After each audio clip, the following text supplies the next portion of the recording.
still in school and listening and watching my exposés himself. Now, that was the way he introduced me. But the day that I talked about the incoming of NIBIRU, he was freaked out. And the bottom line is this: he's scared. It's an internal thing. I'm not going to say that it's financial. I believe it's totally an internal, personal thing with him. And the concept, the things I was talking about, are very frightening. And some people, are just not going to buy into it until it's, until it's a vivid, in your backyard, it's all over kind of a situation. And up to that point, there are many people, including Alex, that are just frightened off by this. Now, what I would like to... Yes, go ahead. Yes. I wanted to get Dr. Beer. Kenneth Beer is with us. He's been doing the radio show here with us now since all the way back to 2011 when we started it, and he's really familiar with your work all the way back to WWCR and Shortwave Patriot Radio. And Kenneth worked with Bill Cooper in Kaji back in the 90s. Kenneth, say hello. Hey, Bob, it's good to actually hear you on the show. I remember hearing you years ago on Patriot Broadcast Networks and various forums, and it's amazing that you're actually on the show now. So I'm all ears tonight, and I can't wait to hear what you're going to share. But I've followed you for so long, and I'm kind of like Alex Jones with you. You opened my eyes. Well, thank you. I greatly appreciate that. And what I probably should do is, I have to do this very briefly because I've been doing it so long, and my personal story is so complex and what have you so I don't want to spend a lot of time on that. But for the people that do not know who I am, they can go, of course, to my website, which is bobfletcherinvestigations.com. Now, if you just go on Google and put in Bob Fletcher, you'll end up there also, because I'm kind of like all over the place there, sort of like a bad fungus, I guess. But at least to the bad guys in government. So as a matter of fact, I had to quote Senator Kerry, John Kerry, who's now, of course, Secretary of State. I had assisted his offices profusely many years ago in one of the inquiries relative to drugs and government officials. And I had just run for the United States Congress in 1990, and he asked me what if I had, and matter of fact, I almost took that seat, but he asked me what would have happened if I had taken the seat and become up there in Congress, and I jokingly said, well, I would be the biggest pain in the butt that they ever had in Washington. And Senator Kerry's response there was that he said, I got news, you already are one of the biggest pains in the butts in Washington. And that was, of course, back in 1990. That's a long time ago. But it's one of the best things I ever heard out of a senator's mouth out of Washington, D.C., that I was already causing them more grief than they wanted to share. But for those folks who don't know me, I got involved totally non-intentionally. I had a company, was taken over. I merged. It's not taken over. It's not, well, yeah, maybe that is the right word. I merged my company with another company in Atlanta, Georgia in 1985 or 86, that period of time. And it turned out to be run and operating by a covert Central Intelligence national security operative who supplies weapons for all of the small wars that you referred to just a few minutes ago around the world that have been taking place. This was a Central Intelligence operation. They took over my business to use it as a covert front. And again, it's totally unknown to myself. There's no way of knowing that until you're already into it. Once I had signed papers and merged, and a few months into it, then I started meeting all of these military generals and officers and covert operatives and Lieutenant Colonel Bo Greitz at that time is a good friend of mine. At this point in time, at that time, I met him when he had just come back from doing covert operations looking for prisoners of war, and that was in '86, that period of time. And they were still, Bo was still bringing and getting prisoners of war out of the old Vietnam War. And these people, of course, who I'm talking about, that supply the weapons for all these small wars, make multi-millions of dollars, and of course they also end up being involved with drug smuggling, Oliver North and all of that Iran-Contra business. I was a witness in that, and then became, because of it, chasing those people, one, of course, leads to another. I became involved with at least 8 to 10 very serious top-level investigations at the congressional level. Now, I also have to add that absolutely none of them go anyplace. They are all complete garbage for the television for the most part, and to get senators and congressmen reelected because they show you all the wonderful things they were trying to do to clean up America, and in most cases it's all garbage. Now, put that aside. That's how I got involved with this stuff of chasing and following, going after criminal people, criminal personalities at the highest levels of our government, all the way up to the White House, and it's nonpartisan. They're crooks, liars, and thieves on both sides of the fence.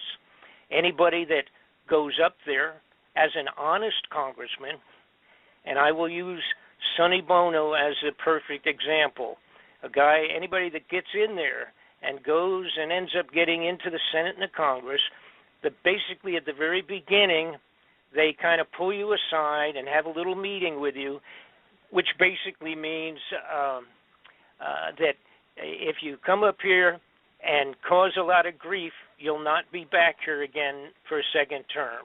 If you come up and you cooperate, things will run really smooth and you can move up to the highest levels in our government if you're a good guy. From their point of view, a good guy is somebody that keeps their mouth shut regardless of what they see. And in Sonny's case, he was appalled when he got up into the den of thieves in Washington and realized how unbelievably criminal everybody was up there. And there's many, many wonderful stories, but we don't have time to get into those this evening. But nonetheless, Sonny, I bring him up because when he and I worked with Sonny, supplying him with information on and documentation, the best that you can possibly get, supplied him with reams and reams of information related to the Central Intelligence involvement and other agencies, embassies and everybody else, with the drug smuggling, murder, and assassinations. When I worked with him supplying material, it was probably over a year, and then got down to really sharpening pencils, and finally his office called me back and told me that as soon as Sonny got back from the Christmas holidays, the first thing on the calendar was the investigation at the Congressional Intelligence level with all of my material and some material supplied by other people. They wanted to make sure I was ready to come back into Washington. I was living in Los Angeles at the time. Was I ready to come back and make sure that I had all of my stuff with me and that I assist them in bringing in other witnesses, which included drug smugglers and everybody you can imagine that was going to come forward to a brand new congressional investigation. And for one of the first times in the history of congressional inquiries, Sonny's offices informed me that they had subpoena powers. So they were going to be able to force people to come in and force them to either answer questions, or they actually could put them in jail until they decided to cooperate. That never happens normally in any of these inquiries. these guys can go in and sit down, and then they say, oh, I don't remember, or I can't come in right now, I'm doing something else, or this or that, whatever, and they sidestep the serious questions. That wasn't going to happen on this inquiry, and I loved it. I was overwhelmed with joy, and I thought, oh my God, this is going to be one of the first times that we're going to be able to nail people right to the wall with unbelievable criminal activities coming right out of the White House and going up that far. And 10 days later, Sonny Bono was murdered on the top of the ski slopes in Nevada. Of course, they told everybody can remember, they had this traumatic announcement that Sonny had crashed into a tree and died from running into a tree with his skis on. And of course, nobody knew, because this has been kept very much undercover, the putting together this investigation. Nobody knew that at all. And of course, here I'm sitting in Los Angeles. I could have fallen off of my sofa, I guess, when I saw the news. When I called back into his offices, like a day later, day or two afterwards, they wouldn't take my calls. And I thought, now this is the fellow in the gentleman that ran the office basically for Sonny was a guy I had been close with. We had lunch when I was in Washington and what have you. As a matter of fact, one time when I had gone to Washington about 2 years ahead of this period of time, maybe a year ahead, I was in Washington to stop in there. I stopped in along with other activities I had there, and Frank, his name Frank Cullen, he came out and he said, I looked into the office and they had tapes up and they were blocking people off, and he came out and he said, we'll have to go down to the restaurant. We can't come in. And I said, what's going on? Because people were up on the desks, and there was powder all over the place from the ceiling, and they were climbing around doing all sorts of stuff. They had electronic equipment, 3 or 4 technicians wandering around in Sonny's offices in the Congress building. And I said, what is going on? And they said, Frank said, somebody's been tapping our entire offices. And now, read my lips, right? Tapping the offices of a congressman in the congressional buildings, in his office buildings. And I said, what in the world? I said, well, that doesn't surprise me what we're doing, what we're in the middle of right now. And, of course, that would have been at the very beginning of when I was supplying them with the information that I'm referring to of drug operations and what have you. So, anyhow, the bottom line is that's the kind of stuff I've been involved with, and literally I am afraid, I feel it has really devastated me. I feel that Sonny was murdered because of the material that I had supplied him with, and the investigation that was in fact ready to be cranked up. As soon as he got back, it was the first thing on the menu. Probably would have taken another, probably 15 days by the time after the first of the year, and we would have been up there, and it would have been devastating.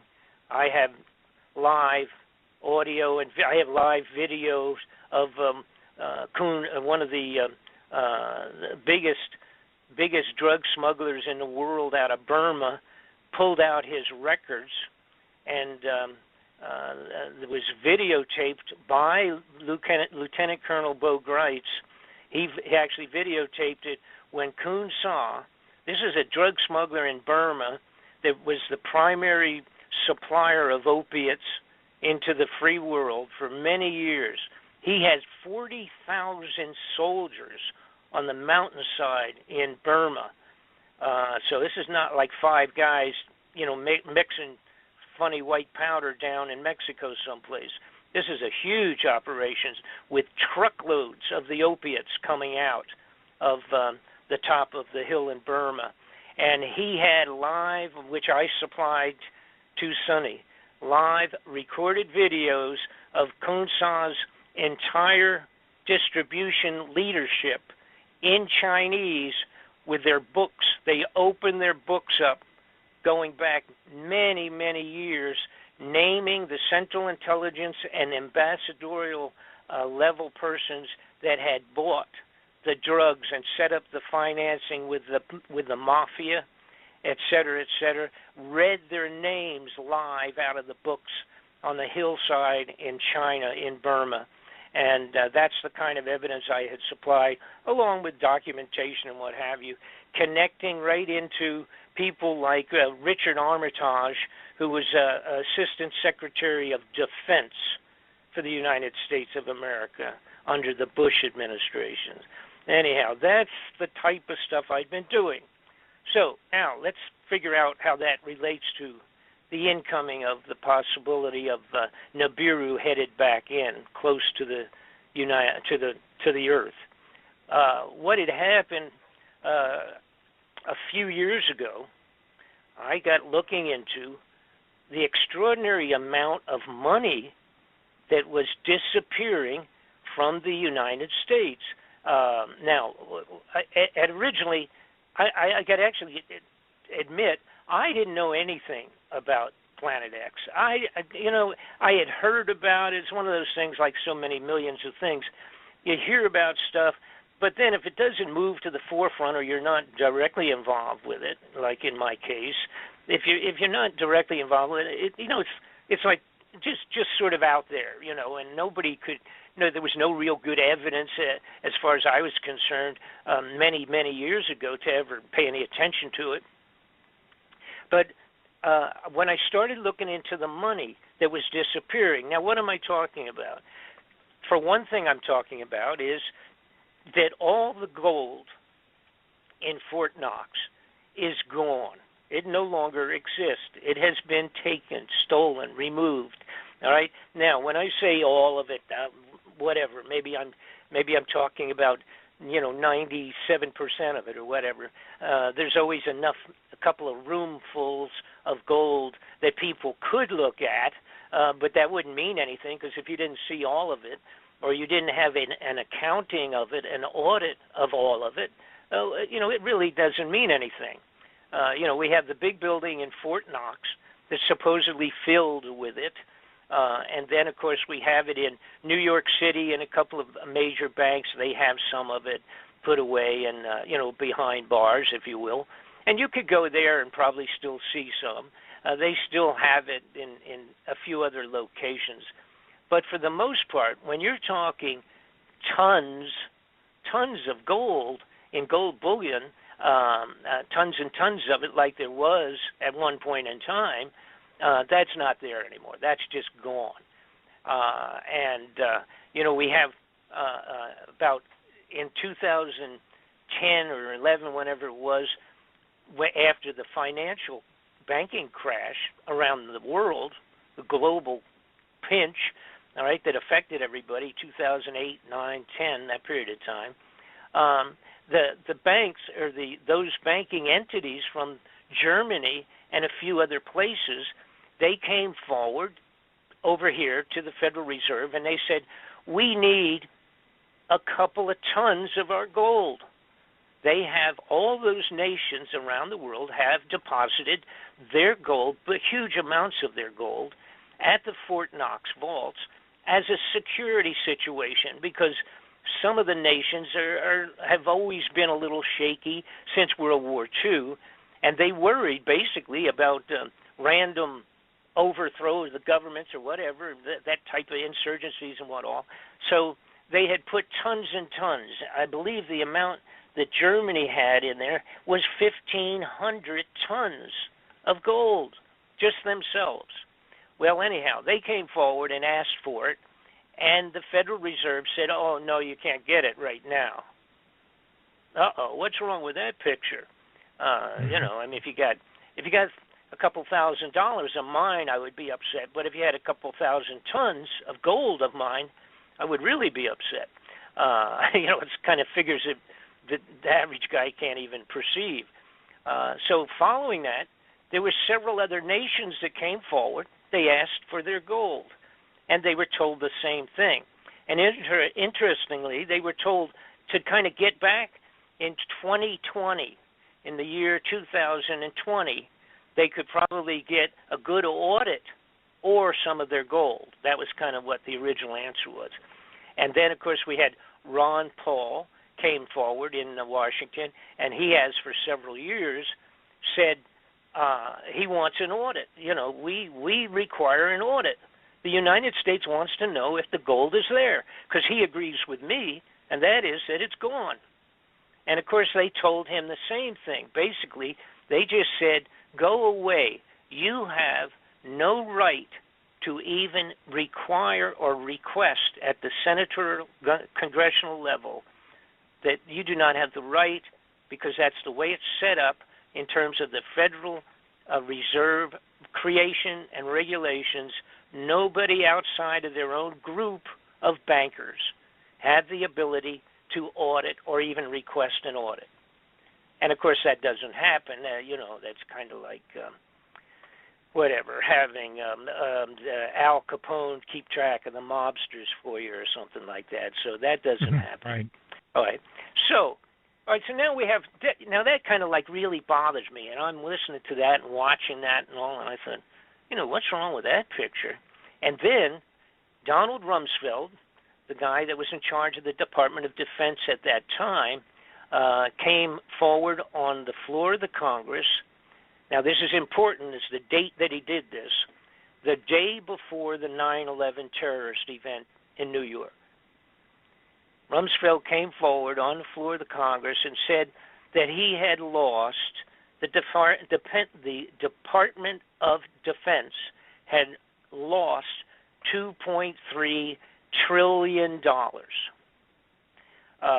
He said it went back a few years, but apparently they just can't locate it. They don't know where it went.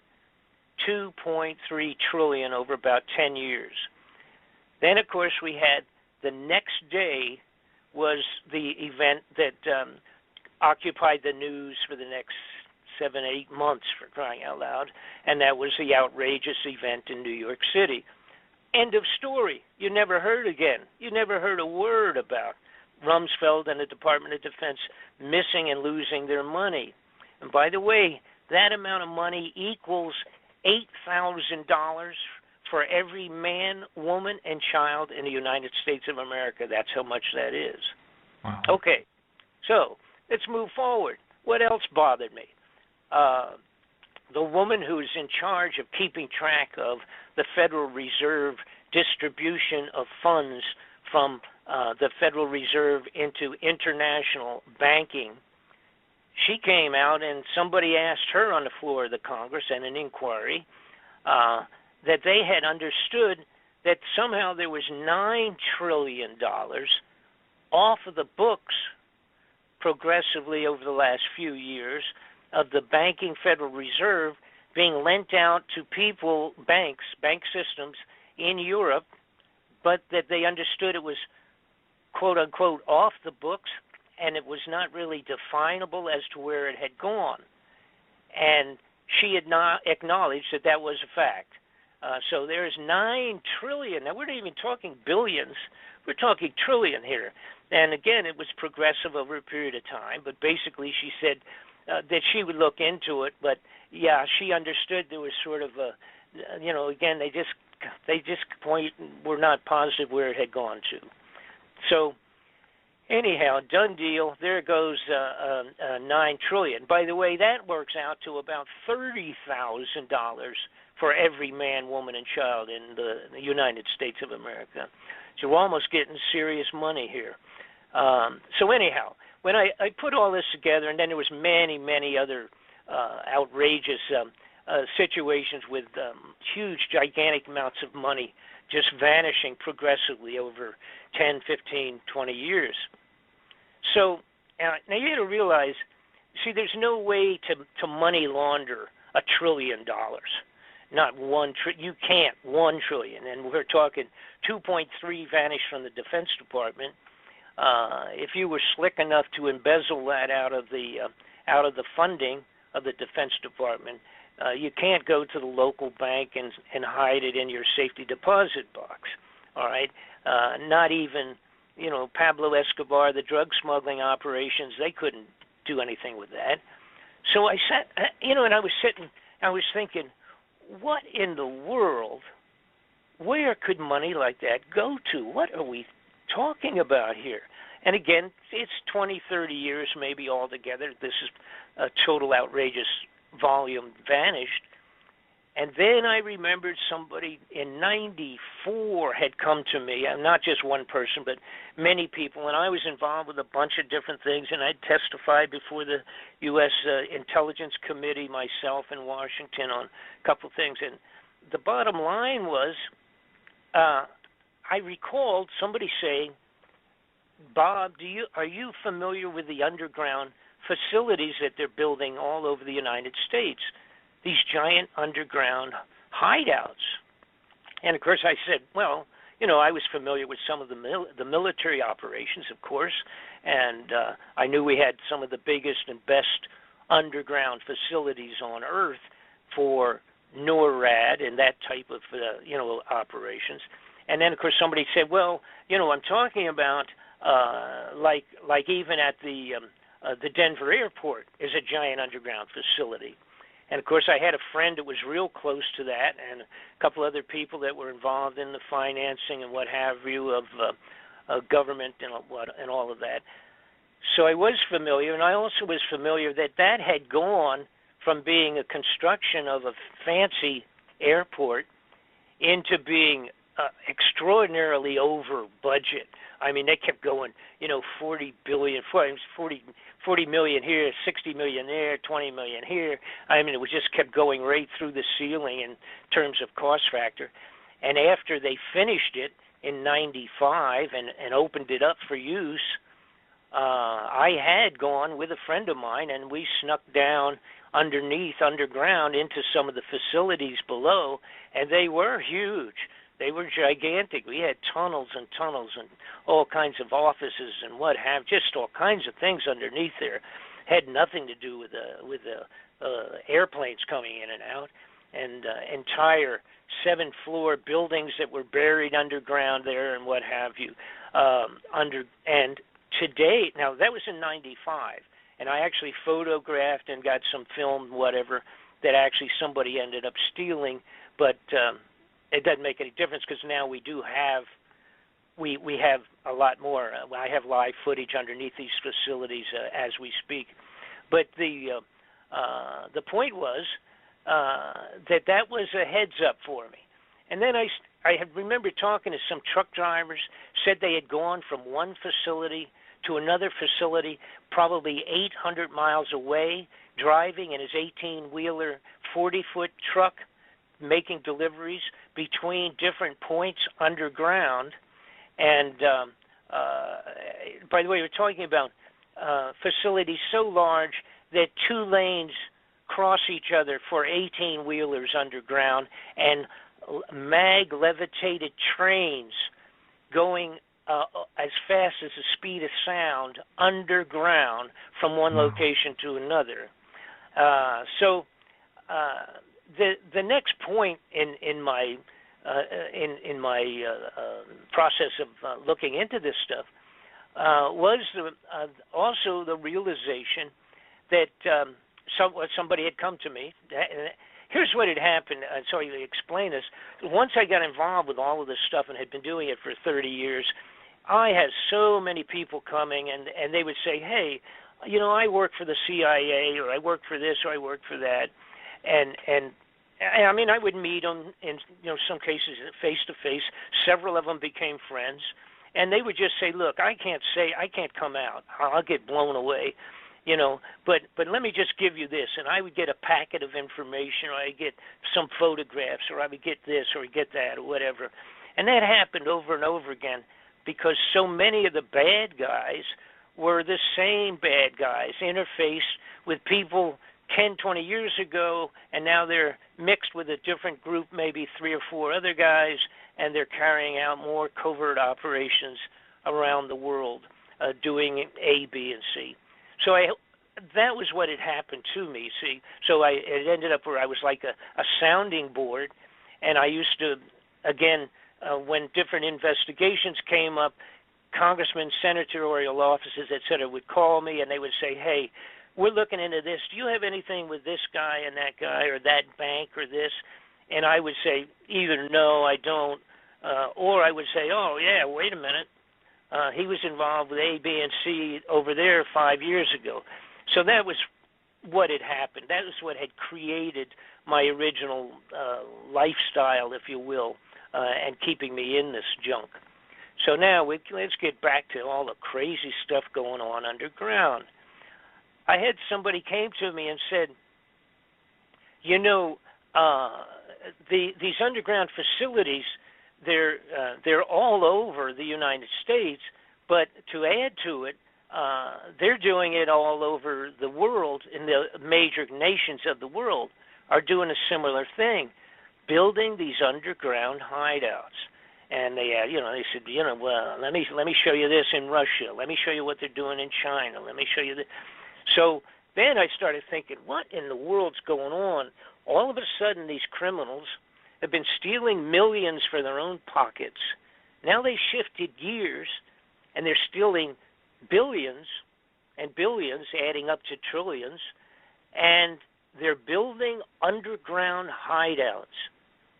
And then I looked into it, and I found out that they were filling them with survival foods by the tons and tons and tons of underground facilities being filled with tons and tons of survival dried foods and goods and material. Then I found out they had some facilities where they were growing, had set up underground growing operations so that they could grow actually foodstuffs in certain of these underground facilities. Then I found out about a thing called the International Seed Vault. Now that's not terribly secret, but basically it's up in Norway, and it goes into the side of a granite frozen mountain in Norway, kind of on an island, if you will, highly secured, totally secret entrances only with military guards, etc. But they have seeds to regenerate all living foodstuffs on the face of the earth if, in fact, all of those things were eliminated. If all of a sudden everything was wiped out and we had to replant, we have multi-millions of seeds in the Norway International Seed Vault. Oh, wow, that's pretty strange. All right, so now I'm adding all this stuff up, and then someone comes to me. Oh, and by the way, the Russians, in 2010, they put out a mandate for themselves internally to build and create 5,000 underground emergency shelters. That was in 2010. Their mandate was to accomplish that by 2013. That was a targeted date. They did complete them for the most part. Most of them are small. They're not what I'm talking. They're not 8,000 or 10,000 people to get underground. They're smaller facilities. But one of them can handle over 60,000 people underground in Russia. All right? So, and then, like I said, we have these, and then China's been doing the same thing.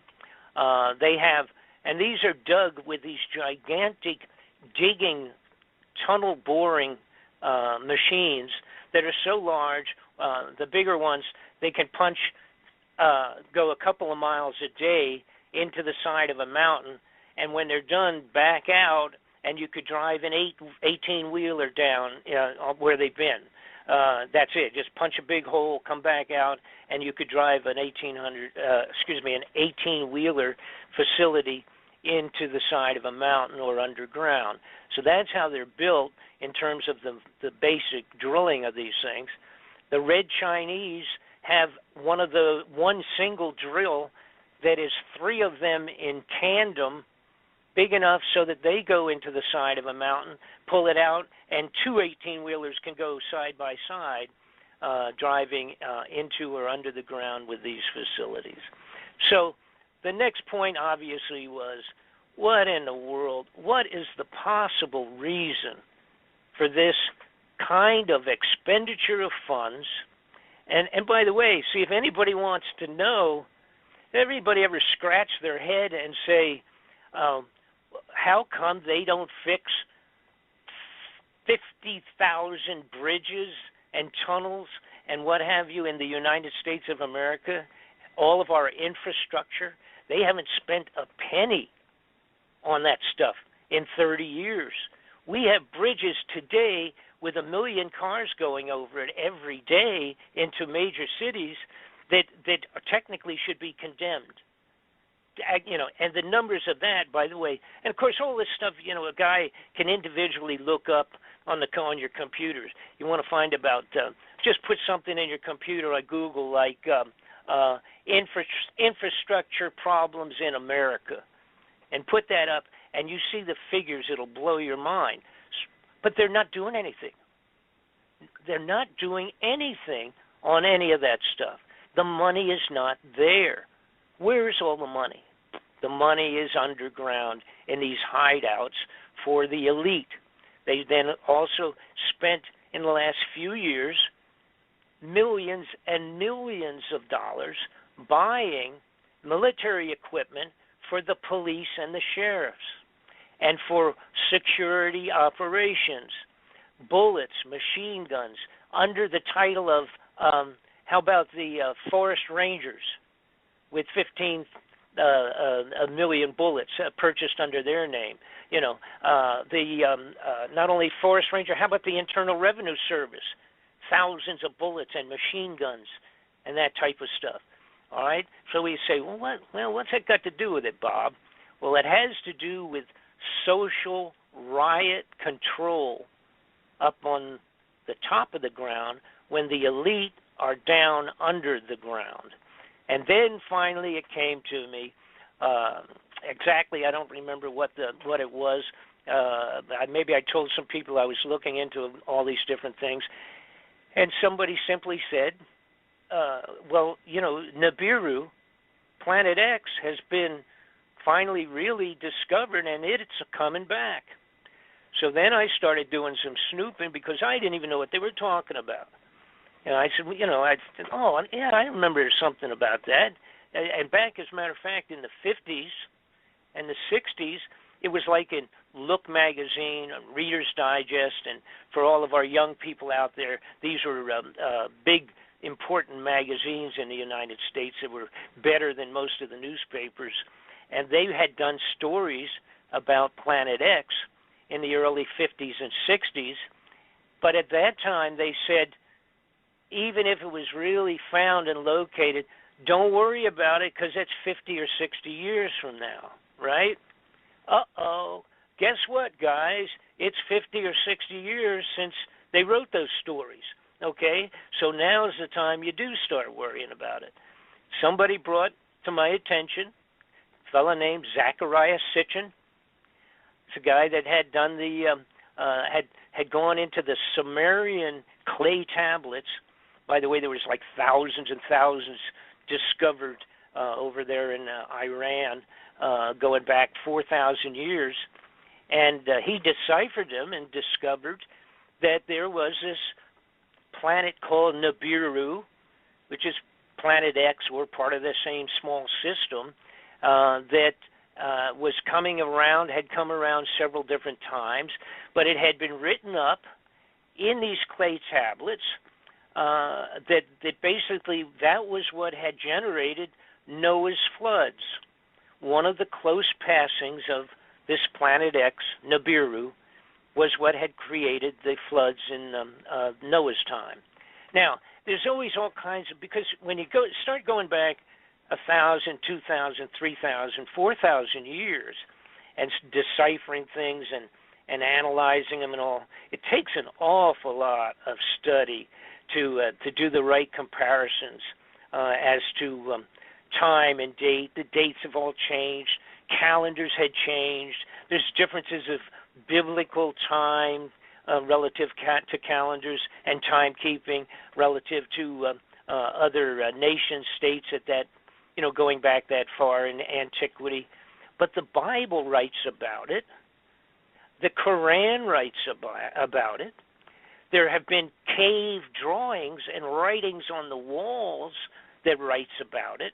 And then, of course, when Dr. Sitchin finished doing his deciphering of this thing and said that it was going to be coming back around, of course, it's a typical human nature, just like Alex Jones being afraid of the fact that it might be true. It's human nature in science that if you don't have a good video of this thing, nobody believes you. It takes an awful lot to get science to change their opinions or change their precepts of things, events, astronomy, whatever it is. But lo and behold, Dr. Sitchin finds out that a fellow named Dr. Harrington, who ran actually was the head of the observatory, the Naval Observatory for the United States of America. He got interested in Sitchin's proposal on this faraway planet that has this huge orbit, goes way out and then comes back in again and then way out again. And he started looking into it and kind of studied it for about 10 years, I guess. And then finally he said, we think we found it. Now, this is the Naval Astronomy, the actual planetarium observatory, if you will, for the United States Navy. And this guy ran it. Okay? He called Sitchin in to his offices and sat down with him. And I'm not sure off the top of my head. I have 10 million things in my feeble little mind here, but I don't have the exact date. It's not important. I think it was 1990. And so Sitchin sits down with Harrington. Harrington says, I agree with you. I think that you're absolutely right. And as soon as he said that, in a short period of time, he became ill and he died of cancer in about, within a couple of years before he was able to complete his official report. Now, people, of course, could throw stones at that since the final report was never accomplished, but we have the actual videotape of the meeting between Sitchin and Harrington when Dr. Harrington admitted he was right and they had found it.